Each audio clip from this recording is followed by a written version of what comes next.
2. 저녁 어스름녘에야 그레고르는 혼수 상태와도 비슷한 깊은 잠에서 깨어났다. 충분히 자고 충분히 쉰 느낌이 드는 걸 보면 방해가 없었더라도 오래지 않아 깨었을 것이 분명한데도 그는 현관으로 나가는 문을 조심스럽게 닫는 소리와 빨리 걸어가는 발걸음 소리가 자기를 깨운 것 같았다. 가로등 불빛이 천장에 군데군데 그리고 가구의 높은 부분에 창백하게 비춰들고 있었으나 그레고르가 누워있는 아래쪽은 어두웠다. 그곳에서 무슨 일이 일어났는지 알아보기 위하여 이제야 비로소 어림잡기를 배우게 된 더듬이들로 아직은 서툴게 더듬으면서 문 쪽으로 천천히 몸을 빌어갔다. 왼쪽 옆구리에 길게 한 가닥 흉터가 생겨 불편하게 당겼으며 그는 좌우 두 줄 다리들을 규칙적으로 쩔뚝거려 했다. 더군다나 다리 하나가 아침나절에 있었던 사건으로 심하게 다쳐서 다리 하나만 다친 것도 기적에 가까웠다. 감각을 잃은 채 질질 끌려갔다. 문께에 와서야 그는 대체 무엇이 그를 거기로 유혹해 왔던가를 알아차렸으니 그것은 무언가 먹을 수 있는 것의 냄새였다. 거기에는 달콤한 우유가 든 접시가 있었고 잘게 자른 흰빵 조각이 적셔져 있었던 것이다.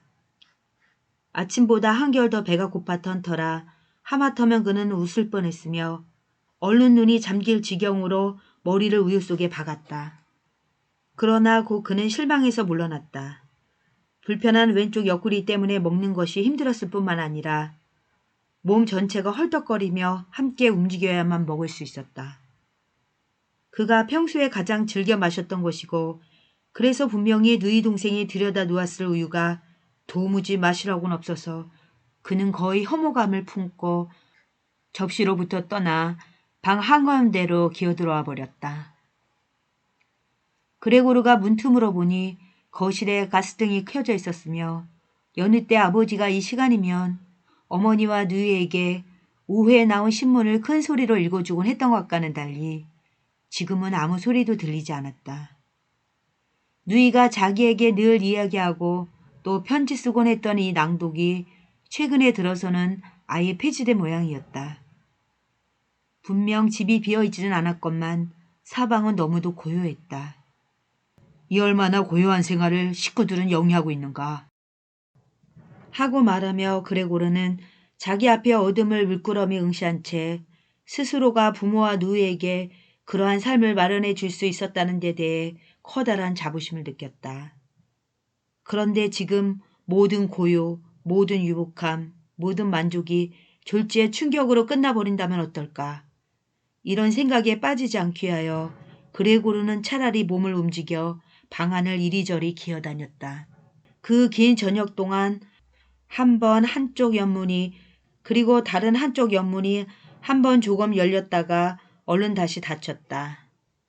누군가 들어올 일이 있었으나 다시금 너무 많은 고려를 했었나 보다.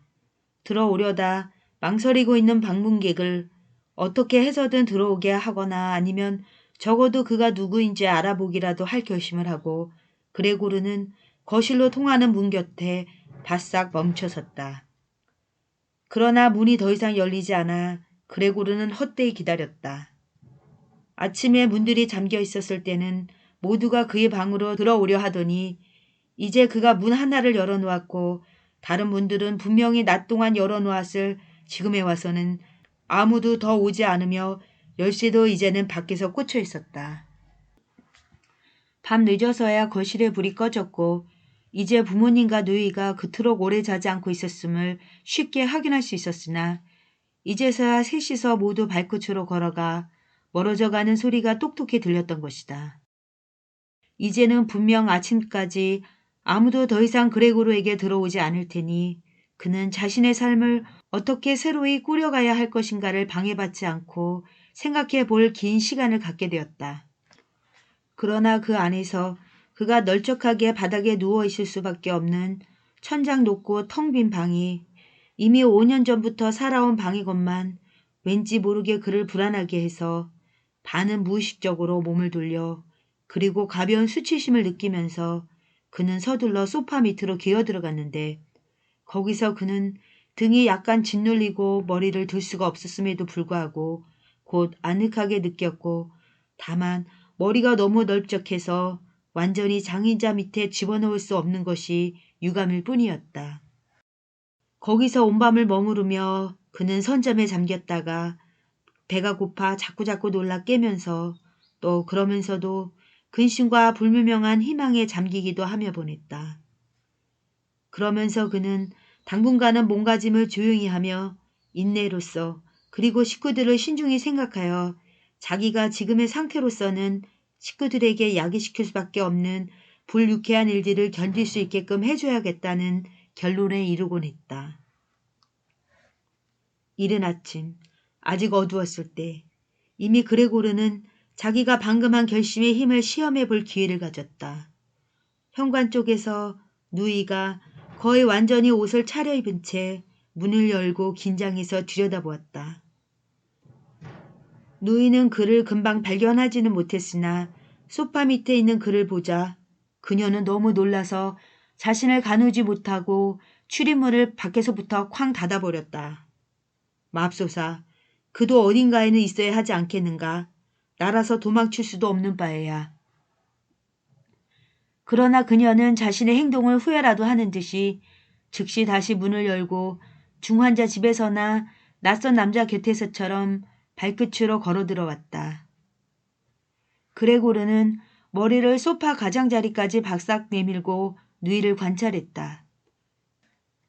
그가 우유를 먹지 않았다는 것, 그것도 결코 배가 고프지 않아서가 아님을 알아차리고 그에게 좀 더 맞는 다른 음식을 가져올 것인가? 누이 스스로 그렇게 하지 않는다면 그는 그녀가 그것을 알아차리게 하느니 차라리 굶어 죽을 작정이었다. 비록 소파 밑에서 기어나와 누이의 발밑에 몸을 던져 뭐든지 먹기 좋은 것을 달라고 청하고 싶은 생각이 걷잡을 수 없이 밀려들었으면서도 그런데 누이 스스로가 즉시 우유가 약간 주위에 흘렀을 뿐 아직 가득 찬 접시를 알아보더니 놀라서 곧 집어들고 그러나 맨손이 아니라 헝겊 조각으로 집어들어 밖으로 나갔다. 그레고르는 누이가 그 대신 무엇을 가져올 것인지 극도로 궁금했으며 거기에 대해 이런저런 생각을 한껏 해보았다. 그러나 아무리 해도 누이가 마음을 써서 실제로 무엇을 할지 짐작을 해낼 수가 없었으리라. 누이는 그의 입맛을 시험해 보기 위해 온갖 것을 골라보라고 가져와 헌 신문지 위에 늘어놓았으니 말이다. 거기에는 반쯤 상한 오래된 야채, 저녁 식사에서 남은 굳어진 화이트 소스가 잔뜩 묻은 뼈다귀, 건포도와 편도 몇 개, 그레고르가 이틀 전에 맛이 없다고 했던 치즈 한 조각, 마른 빵 하나, 버터 바른 빵 하나에다 버터 바르고 소금을 뿌린 빵 하나가 있었다. 그 밖에도 그 모든 것에 추가하여 틀림없이 그레고르만의 것으로 정해졌을 접시를 갖다 놓고 거기에 물을 따랐다. 그러고는 그레고르가 그녀의 앞에서는 먹지 않으리라는 것을 알았는지 세심히 신경을 써 급히 방을 나가더니 그레고르가 원하는 대로 편안히 하고 있어도 좋음을 그레고르만이 알아차릴 수 있도록 열쇠를 돌려 잠가주기까지 했다. 먹으러 갈 때는 그레고르의 작은 다리들이 윙윙거렸다. 어쨌든 상처는 벌써 깨끗이 나았음에 틀림없으니 그는 조금도 장애를 느끼지 못했으며 거기에 대해 놀라며 한 달 전에 칼로 손가락을 아주 조금 베었던 일과 그 상처가 그저께까지만 해도 꽤 아팠던 일을 생각했다. 지금 나는 감각이 무디어졌단 말인가? 생각하며 그는 어느새 다른 그 어느 음식보다 즉시 그리고 강렬하게 구미가 당기는 치즈를 탐욕스럽게 빨아먹었다. 만족감에 눈물까지 흘리며 그는 치즈, 야채, 소스를 정신없이 잇따라 먹어치웠다. 반면 신선한 음식은 맛이 없었고 냄새조차도 견딜 수가 없어서 그가 먹고 싶은 것들을 조금 떨어지게 끌어다 놓기까지 했다. 누이 동생이 그는 물러가 있으리라는 신호로 천천히 열쇠를 돌렸을 때 그는 벌써 모든 것을 끝내고 그 자리에 게으르게 드러누워 있었다. 벌써 거진 낮잠이 들어 있었음에도 열쇠 돌리는 소리에 그는 깜짝 놀라 일어나 서둘러 다시 소파 밑으로 기어들어갔다. 그런데 누이 동생이 방 안에 있던 짧은 시간이나마 소파 밑에 머물러 있는 일에 그로서는 커다란 자기 극복이 필요했으니 실컷 먹은 덕분에 그의 몸이 다소 둥그렇게 부풀어 거기 협소한 곳에서는 숨조차 제대로 쉴 수 없었던 것이다. 문득문득 숨이 턱턱 막혀오는 가운데 그는 툭 붉어진 눈을 쑥 내밀고 아무 영문도 모르는 누이가 빗자루로 그가 먹다 남긴 것뿐만 아니라 그레고르가 손도 대지 않은 음식들까지 아무짝에도 쓸데없는 양 쓸어 모아 얼른 양동이에 쏟아넣고는 나무 뚜껑을 닫아서 죄다 내다버리는 것을 지켜보았다. 그녀가 몸을 돌리자마자 벌써 그레고르는 소파 밑에서 기어나와 몸을 쭉 뻗고 부풀렸다. 이런 식으로 이제 그레고르는 날마다 음식을 받아 먹었다. 부모님과 하녀가 자고 있는 아침에 한 번, 그리고 두 번째는 다들 점심을 먹은 뒤였다. 그때면 부모님이 또 잠깐 잠을 자고 하녀는 누이 동생이 뭔가를 사러 보내기 때문이었다. 확실히 부모님도 그레고르가 굶어 죽기를 바라지 않지만은 어쩌면 그가 먹는 것에 대해 간접적으로 아는 것 이상은 견딜 수가 없었으리라. 누이는 어쩌면 부모님의 슬픔을 조금이나마 덜어드리고 싶은 것뿐이리라. 실제로는 바로 그들이야말로 충분히 괴로워하고 있을 테니까. 어떠한 변명으로 저 첫날 오전 의사와 열쇠쟁이를 집 밖으로 되돌려 보냈는지 그레고르는 전혀 듣지 못했다. 그의 말을 알아듣지 못하겠으니까 아무도 누이 동생까지도 그가 다른 사람의 말을 알아들을 수 있으리라고는 생각하지 않았기 때문이다. 그리하여 그는 누이 동생이 그의 방에 와 있을 때면 다만 여기저기에서 그녀의 한숨소리와 성자들을 불러대는 소리를 듣는 것으로 만족해야 했다. 그녀가 모든 것에 다소 완전히 익숙해지는 일은 물론 결코 거론조차 할 수 없고 나중에야 비로소 그레고르는 친절한 의도를 담은 혹은 그렇게 해석될 수 있는 말을 포착해낼 수가 있었다. 오늘은 맛이 있었구나. 그가 남김없이 먹어 치웠을 때면 누이는 그렇게 말했고 반대일 경우에는 그 횟수가 점점 늘어갔는데 거의 슬픔을 띠고 그녀는 말하곤 했다. 또 다 그대로 남았네. 그러나 그레고르가 새로운 소식을 직접 못 든 반면 그는 많은 것을 옆방으로부터 드러냈으니 한번 목소리가 들리기만 하면 그는 얼른 들리는 쪽 방문으로 달려가 온몸을 문에 바짝 갖다 댔다. 특히 처음에는 어떤 식으로든 은밀이라도 그를 두고 나누지 않은 대화는 없었다. 이틀 동안은 식사 때마다 이제 어떻게 처신해야 할 것인가에 대해 상의하는 소리가 들렸고 식사 시간들 사이에도 같은 주제에 대해 이야기했다. 그럴 것이 아무도 혼자서는 집에 있으려 하지 않았고 그렇다고 집을 아주 비울 수도 없었기 때문이었다. 하녀 역시 바로 첫날 그녀가 벌어진 일에 대해 무엇을 얼마만큼 알고 있는지는 아주 분명치가 않다. 어머니에게 즉시 해고시켜 달라고 무릎을 꿇고 청하다시피 했고 그 15분 후 떠나면서 그녀는 마치 해고가 여기서 그녀에게 베풀어질 수 있는 가장 큰 적선이라도 되는 듯이 해준 데 대해 눈물로 감사해야 하며 그 누구도 요구하지 않았건만 아무에게도 눈꼽만큼도 누설하지 않겠노라고 엄숙하게 맹세했다. 이제는 누이 동생이 어머니와 함께 요리를 해야 했다. 아무려나 그것이 그리 힘들지는 않았다. 사람들이 거의 아무것도 먹지 않았기 때문이다. 언제나 거듭 그레고르는 한 사람이 헛되이 다른 사람에게 먹기를 권하고 그러면 대답이라고는 고마워요. 됐어요. 나 그 비슷한 말밖에는 나오지 않는 것을 들었다. 마시는 일은 전혀 없는 것 같았다. 이따금씩 누이 동생이 아버지에게 맥주를 들겠느냐고 물었고 직접 가져오겠다고 진심으로 제의를 했는데 아버지가 말이 없으면 누이는 아버지가 이런저런 생각을 하시지 않게끔 관리실 아주머니를 보낼 수도 있다고 말하고 그러면 마침내 아버지가 커다랗게 그만둬 하시고 그러면 더 이상 거기에 대해서는 이야기하지 않았다. 이미 첫날부터 아버지는 어머니와 누이의 전체 재산 상태와 앞날의 전망을 설명했다.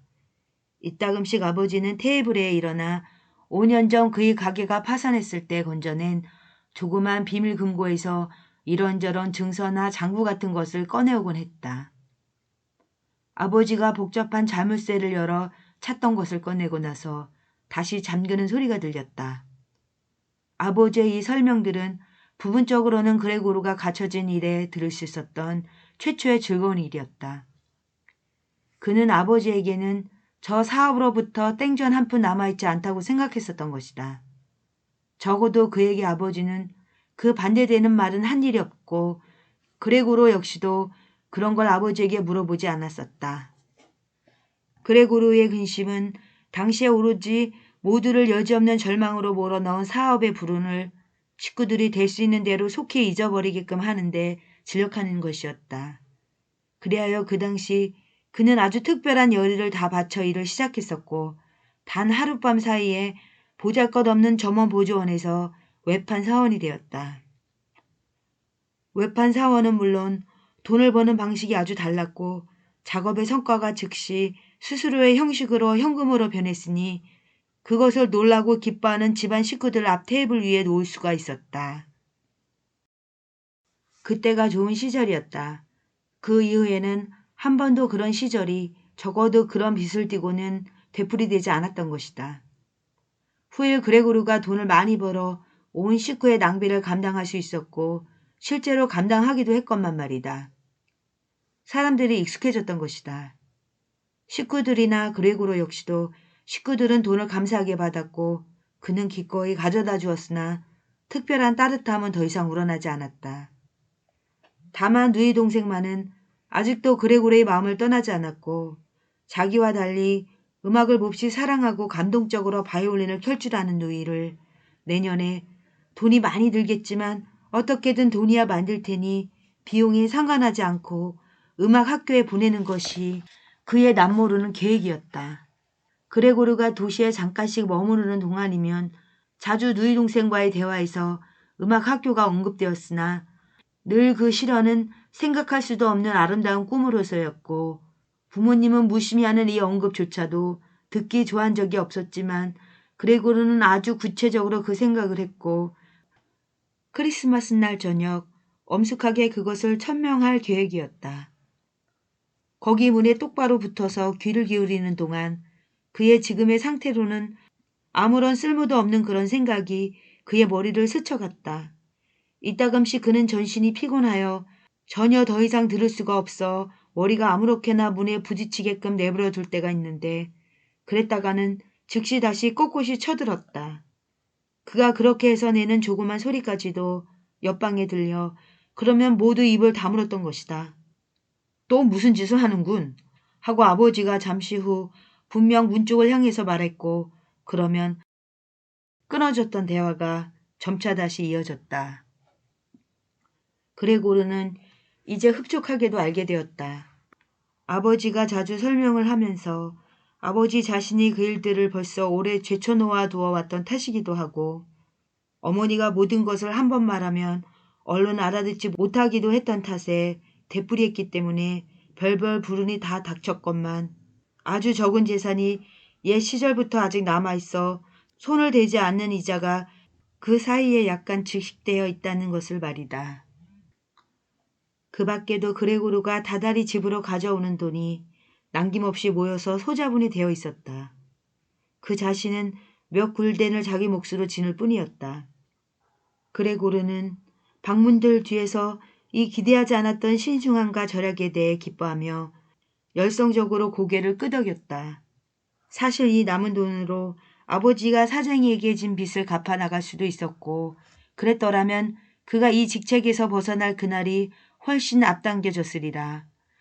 그러나 지금으로서는 아버지가 계획해 놓으셨던 대로 이렇게 된 것이 의심의 의지 없이 더 낫다. 그렇건만 이 돈은 식구들을 예컨대 이자 같은 것으로 먹여 살리기에는 어림도 없이 적었다. 한 해 기껏해야 2해 동안 식구들을 지탱시켜 주기에는 족할지 모르겠을 때 더 이상은 안 되었다. 말하자면 그것은 실은 손을 대어서는 안 되고 비상시를 위해 넣어둬야 할 금액에 불과했고 먹고 살 돈은 따로 벌어야 했다. 그런데 아버지는 건강하기는 하지만 이미 5년 전부터 아무 일도 하지 않았고 아무튼 많은 것은 엄두를 낼 수 없는 노인이었다. 힘들었건만 성과는 없는 그의 인생이 맞은 첫 휴가였던 이 5년 동안 아버지는 기름이 많이 끼어 정말이지 뒤뚱거리게 되었던 것이다. 그러니 이제 어쩌면 집안을 돌아다니는 것도 힘이 들 만큼 호흡이 가빠져서 하루 건너 열린 창가 소파에서 시간을 보내는 천식으로 고생하는 늙은 어머니가 돈을 벌어야 한단 말인가. 17살에다 아직 어린아이이고 지금까지의 사는 방식이라곤 예쁘장하게 옷 입고 실컷 자고 살림을 조금 돕고 몇 가지 소박한 오락에 끼이고 무엇보다 바이올린이나 켜는 것이 고장이었던 누이 동생이 돈을 벌어야 한단 말인가. 이야기가 이 돈을 벌어야 할 필연성에 미치면 우선 언제나 그레고르는 문을 떠나 문 곁에 놓인 서늘한 가죽 소파에 몸을 던졌다. 수치와 슬픔으로 몸이 뜨거웠기 때문이다. 자주 그는 거기서 밤새도록 누워 한순간도 잠을 못 이루고 다만 여러 시간을 가죽 위에 웅크리고 있었다. 아니면 큰 힘이 드는 것을 겁내지 않고 안락의자를 창가로 밀어다 놓고는 창문 아래 벽을 기어올라 안락의자의 몸을 버틴 채 창가에 기대었다. 다만 이전에 창밖을 내다보면 느꼈던 해방감에 대한 그 어떤 회상 같은 것에 잠겨 그럴 것이 실제로 그는 날이 갈수록 약간만 떨어져 있는 사물들도 점점 흐릿하게 보였던 것이다. 맞은편에 있는 병원만 해도 전에는 너무도 자주 보게 되어서 욕을 했었는데 이제는 도무지 보이지가 않았으며 자기가 조용하기는 하되 아주 도시적인 샤르텐가에 살고 있다는 사실을 똑똑히 알고 있지 않았더라면 창밖에는 온통 잿빛 하늘과 잿빛 땅이 구분할 수 없게끔 한데 엉겨있는 황야만 보인다고 믿었을 것이다. 단 2번 주의 깊은 누이 동생이 안락 의자가 창가에 있는 것을 보고 말했는데 그때마다 방을 치운 다음 안락 의자를 다시 그대로 창가에 밀어놓고 그때부터는 안쪽 창문을 열어놓기까지 했다. 그레고르가 누이 동생과 이야기할 수 있어 그녀가 그를 위해 해야만 하는 모든 것에 대해 그녀에게 감사의 말을 할 수만 있었더라도 그녀의 봉사는 한결 힘이 덜 들었으리라. 그렇지 못했기에 그는 괴로웠다. 누이 동생은 참으로 그 모든 것의 거북함을 될 수 있는 대로 씻어 없애려 했으며 시간이 많이 지나면 지날수록 물론 그만큼 더 잘 되기는 했으나 그레고르는 시간이 갈수록 모든 것을 훨씬 더 분명하게 꿰뚫어 볼 수 있었다. 누이가 방 안으로 들어오는 것부터가 그는 끔찍했다. 들어오자마자 누이는 한시도 허비하지 않고 출입문을 닫았다. 누구에게도 그레고르의 방을 보지 않아도 되게 해주려고 그렇게 신경을 쓰면서 곧장 창문으로 달려가 제식이라도 하겠다는 듯이 창문을 급한 손길로 획 열어젖히고는 또한 실제로 추운 날에도 잠깐 창가에 머물러 깊이 숨을 쉬었다. 이렇게 뛰어다니고 소란을 부림으로써 누이는 날마다 2번씩 그를 놀라게 했으니 그럴 때마다 그레고르는 장의자 밑에서 벌벌 떨었다. 그러면서도 그는 아주 잘 알고 있었다. 누이 역시 자기가 있는 방 같은 곳에서 창문을 닫고 머무를 수 있었더라면 기꺼이 그가 그런 꼴을 당하는 것을 면하게 해주었으리라는 것을. 한 번은 그레고르가 변신한 지 벌써 한 달이 되어 이미 누이 동생으로서는 그레고르의 모습을 보았다 하여 즐겁을 할 특별한 이유 같은 것은 더 이상 없을 무렵이었는데 누이가 평소보다 약간 일찍 와서 그가 움직이지 않고 그러니만큼 깜짝 놀라기 십상이게 서서 창밖을 내다보고 있는 것을 그만 보고 말았다. 누이가 곧장 창문을 여는데 장애가 되는 곳에 그가 서 있었던 만큼 누이가 들어오지 않았더라도 뜻밖이랄 수 없었으리라. 그러나 누이는 들어오지 않았을 뿐만 아니라 헐쩍 뒤로 물러서 문을 닫고 나가기까지 했다.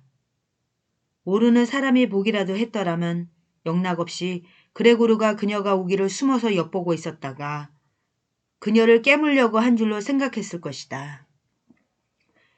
그레고르는 물론 즉시 장의자 밑으로 몸을 숨겼다. 그러나 누이는 한낮이 되어서야 다시 들어오기까지 그는 정오가 되도록 기다려야만 했으며 게다가 누이는 여느 때보다도 훨씬 불안해 보였다.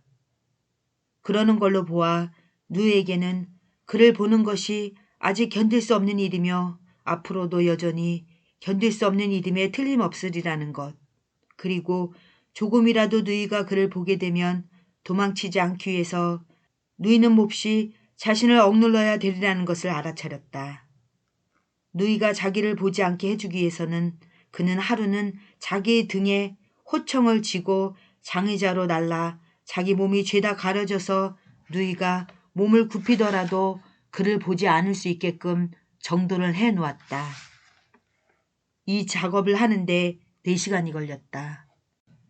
누이가 이 호청이 불필요하다고 생각했다면 그런 식으로 숨 쉴 틈 없이 자신을 차단하는 것이 그레고르에게는 즐거운 일을 턱은 없는 만큼 그것을 치워버렸겠지만 누이는 호청을 있던 대로 가만히 내버려 두었으며 그레고르가 누이 동생이 이 새로운 장치를 어떻게 받아들이는지 보려고 한번 호청을 조심스럽게 약간 들어보았을 때 그는 그녀의 고마워하는 눈길을 보지 않았었나 하는 생각마저 들었다.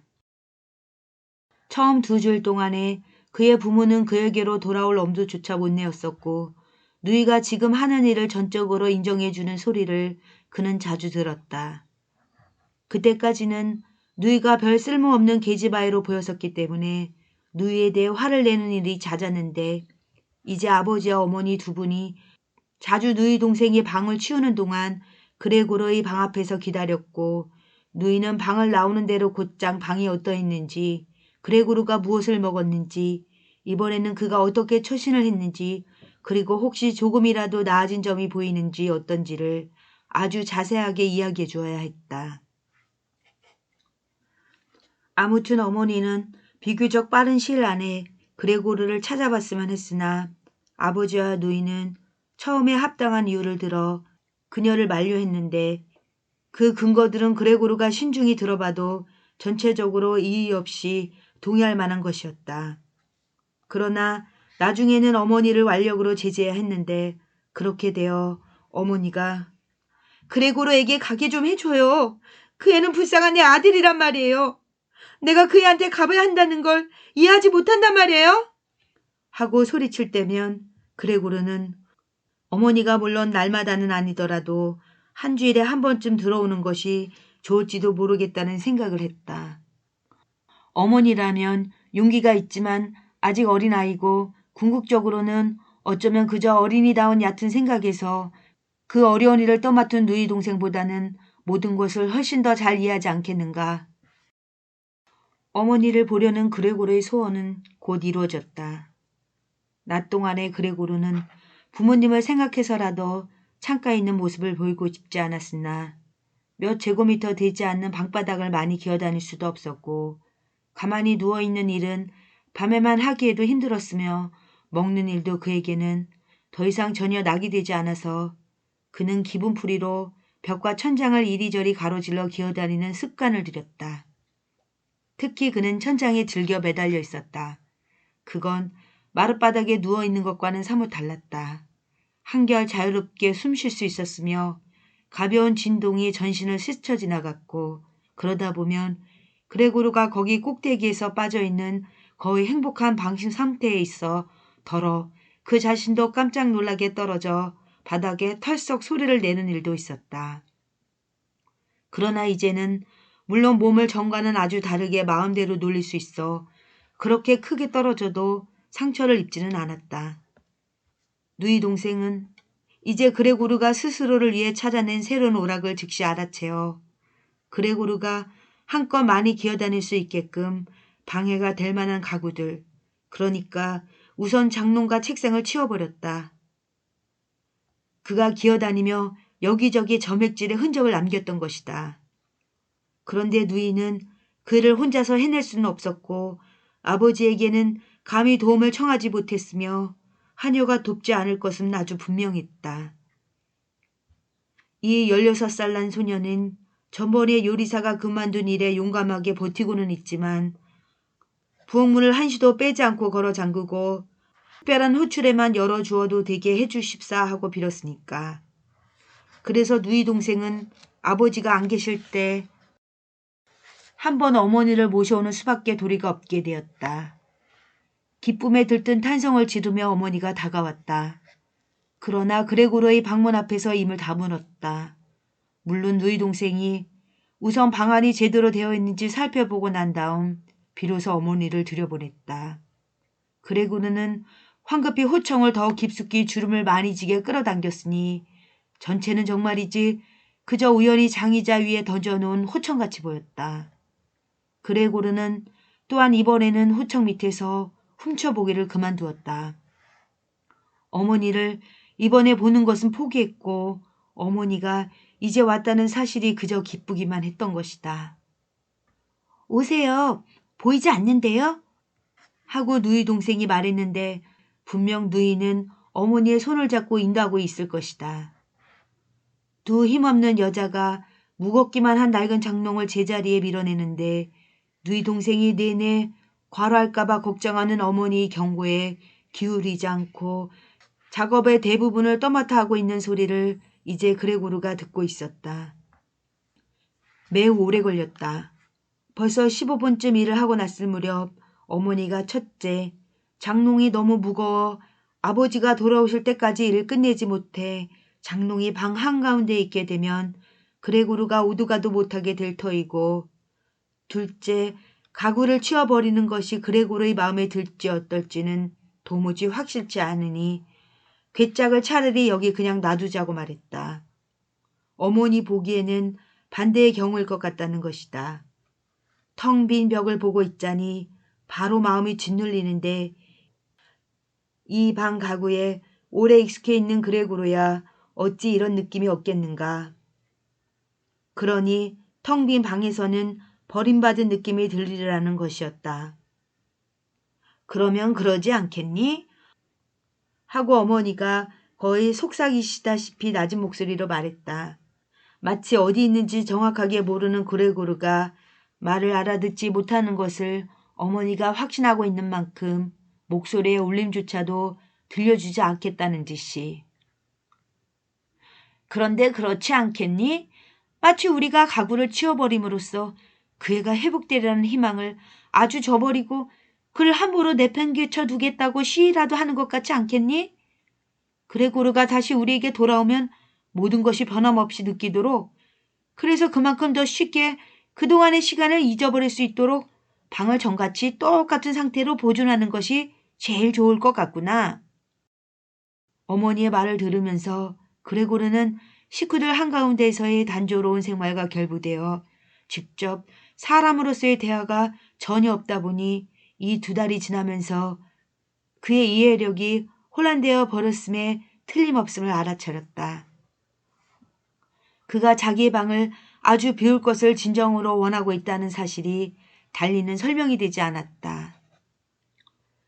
그렇지 않고서야 아무리 사방으로 방해를 받지 않고 다닐 수 있다 해도 정말로 그가 대를 물려온 가구들로 아늑하게 꾸며진 이 따뜻한 방이 그의 사람으로서의 과거를 동시에 재빨리 모조리 잊어버리면서 기어다닐 동굴로 변하도록 내버려 두고 싶겠는가?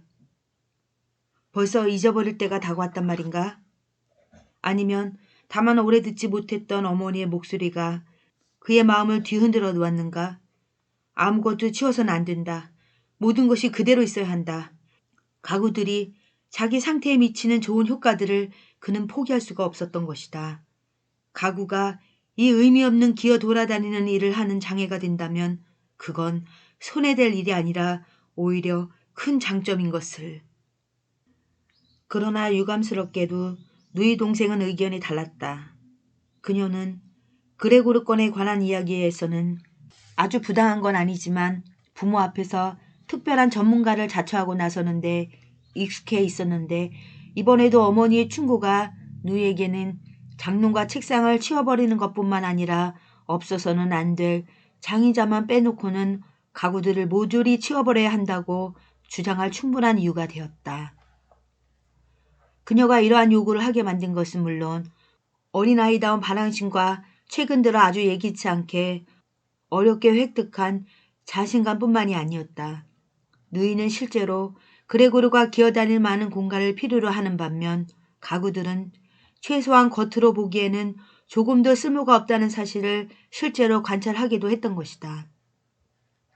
어쩌면 무슨 일이건 할 수 있는 한까지 한껏 해야 성이 차는 그 나이 소녀의 몽상적인 감각이 한몫을 하여 그레테로 하여금 그레고르의 입장을 한층 충격적인 것으로 만들도록 그렇게 되면 지금까지보다 더욱더 그를 위해 무언가를 해줘야 하게끔 지금 유혹하고 있는지도 몰랐다. 그럴 것이 텅 빈 내벽 가운데 그레고르 혼자만 딸랑 남아있으면 그런 방에는 그레테 이외에는 아무도 감히 발을 들여놓을 엄두를 못 낼 테니까.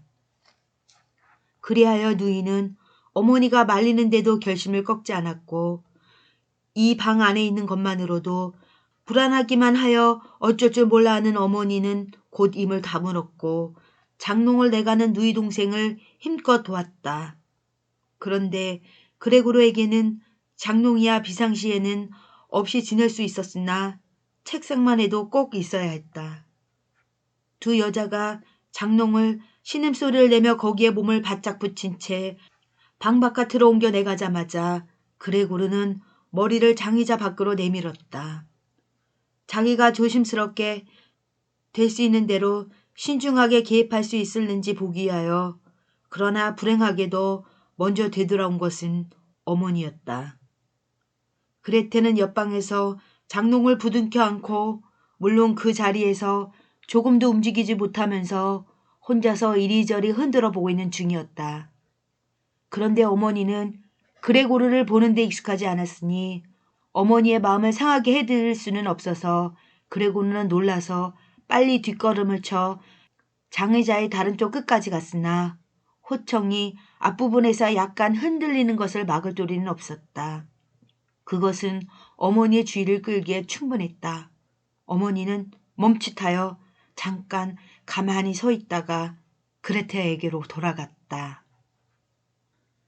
그레고르는 거듭거듭 별일이 벌어진 것이 아니라 그저 가구 몇 가지의 자리를 바꿔놓는 것일 뿐이라고 스스로에게 말했건만 금방 이 여자들의 들락날락거림, 작게 부르는 소리, 가구들이 바닥에 끌리는 소리가 그에게는 사면에서 다가오는 커다란 폭동처럼 느껴짐을 시인하지 않을 수 없었고 머리와 다리들을 바싹 오그려 붙이고 몸을 바닥에 납작하게 들려붙였건만 이 모든 것을 오래는 견디지 못하겠노라고 어쩔 수 없이 중얼거릴 수밖에 없었다.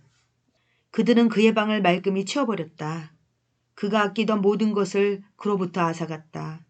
톱과 다른 연장들이 들어있는 장롱은 벌써 실어나가 버렸고 그가 대학을 졸업한 상인으로서 중고등 학생으로서 심지어 초등학생으로서 거기 앉아 숙제를 했던 어느새 바닥에 굳게 들어가 박힌 책상이 지금 흔들거리고 있는 참이었으니 아직 그는 정말이지 두 여자가 가진 좋은 의도를 가늠해 볼 시간이 없었다.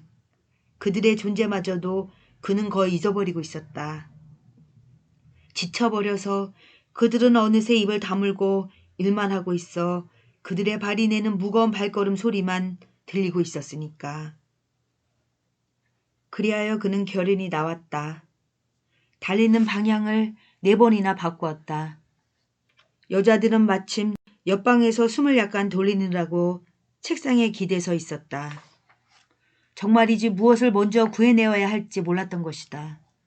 그때 그는 벌써 비어버린 벽에 온통 털옷에 감싼 여자의 사진이 눈에 띄게 걸려있는 것을 보고 급히 기어올라가 액자 유리에다가 몸을 찰싹 붙였는데 유리는 그를 꽉 잡아주었고 그의 뜨거운 배에 기분 좋게 와 닿았다. 최소한 그레고르가 지금 빈틈없이 가리고 있는 이 그림만은 분명 그 누구도 빼앗아가지 못하리라. 그는 거실 문 쪽으로 고개를 돌렸다. 여자들이 돌아올 때 살펴보기 위하여. 그들은 얼마 쉬지 않아 되돌아왔는데 그레테는 팔을 어머니에 둘러 어머니를 들다시피 하고 있었다. 그럼 이젠 무얼 돼가지? 하며 그레테가 둘러보았다. 그때 그녀의 시선이 벽에 붙어있는 그레고르의 시선과 엇갈렸다. 아마도 누이는 오로지 어머니가 거기 있어 평정을 유지하는 듯 어머니가 둘러보지 않게끔 자기 얼굴을 어머니 쪽으로 돌리더니 떨면서 되는 대로 아무렇게나 말했다. 가요. 우리 거실로 잠깐 되돌아가는 게 좋겠지요? 그레테의 의도가 그레고르에게는 선명했다. 누이는 어머니를 안전하게 해놓고 나서 그를 벽에서 쫓아내리려는 것이었다. 그는 그의 그림 위에 앉았고 그걸 내주지 않을 것이다.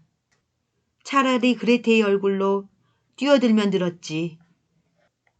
그런데 그레테가 한 말이야말로 어머니를 정말 불안하게 만들어 어머니는 옆으로 비켜서면서 꽃무늬 벽주 위에 거대한 갈색 얼룩을 보고 말았고 자기가 본 것이 그레고르라는 것을 의식하기도 전에 울부짖는 잠긴 목소리로 오 하느님, 오 하느님 하고 소리치더니 모든 것을 포기하기라도 하는 듯이 두 팔을 활짝 펼치고 장의자 위로 쓰러져 움직이지 않았다.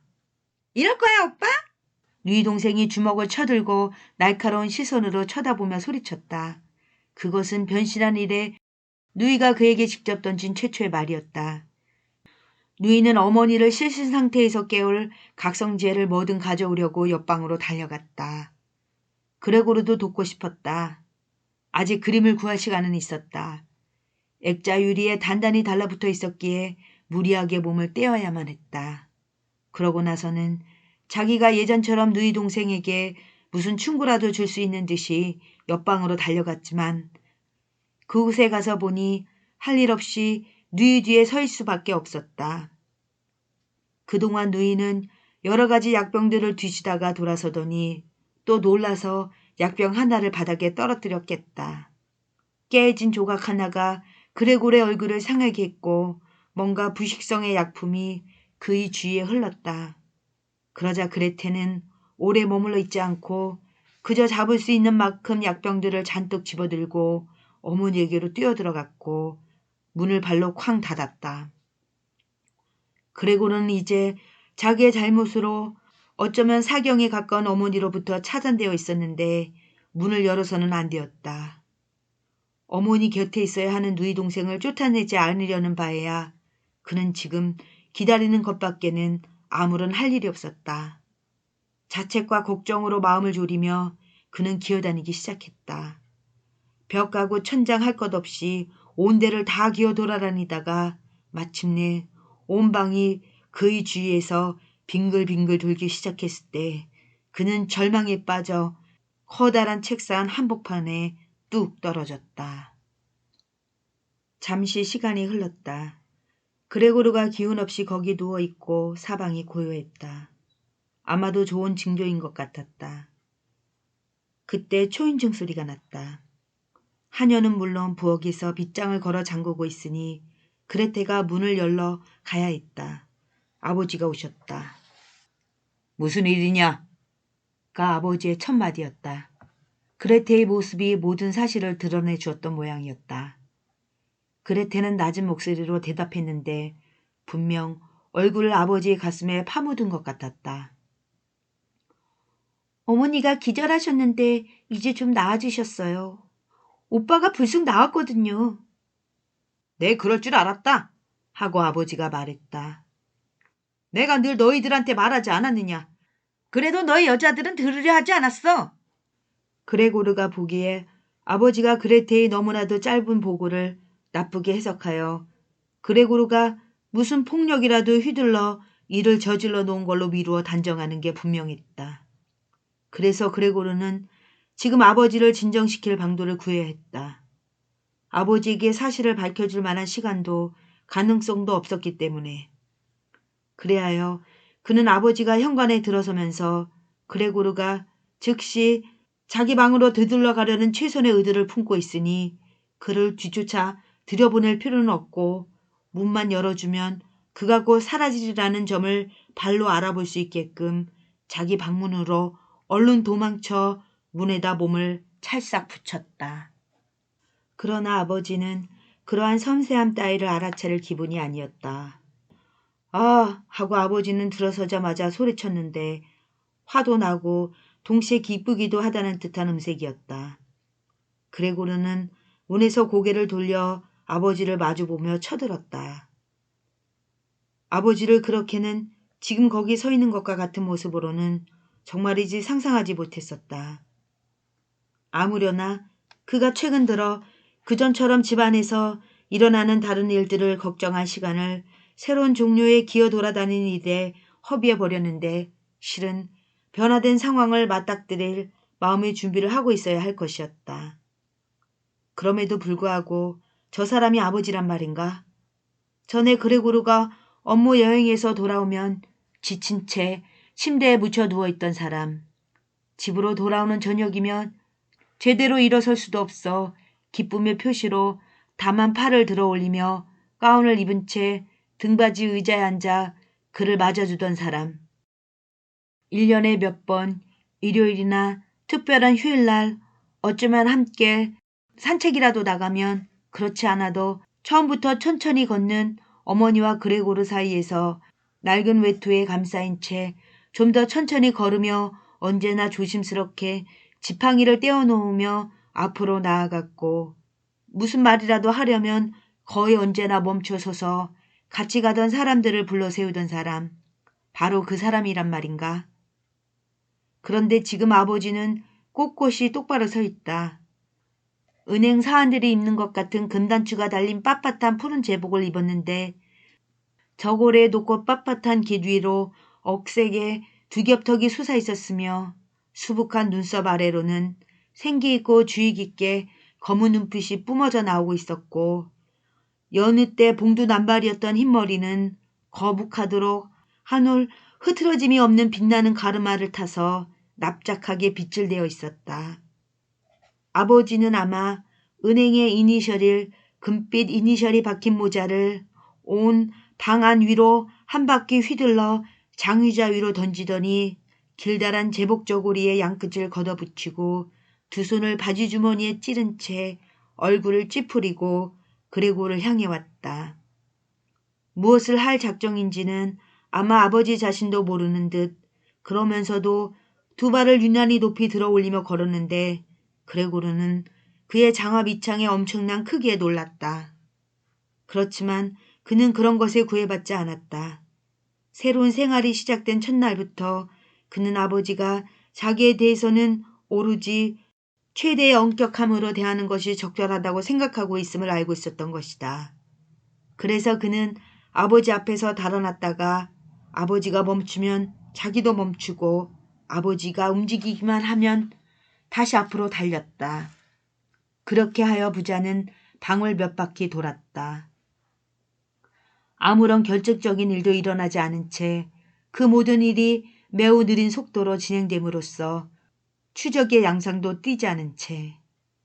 그래서 그레고르도 한동안 마룻바닥을 떠나지 않았는데 무엇보다 그는 아버지가 벽이나 천장으로 도망치는 걸 보면 각별히 몹쓸 짓으로 여길까봐 겁이 났던 것이다.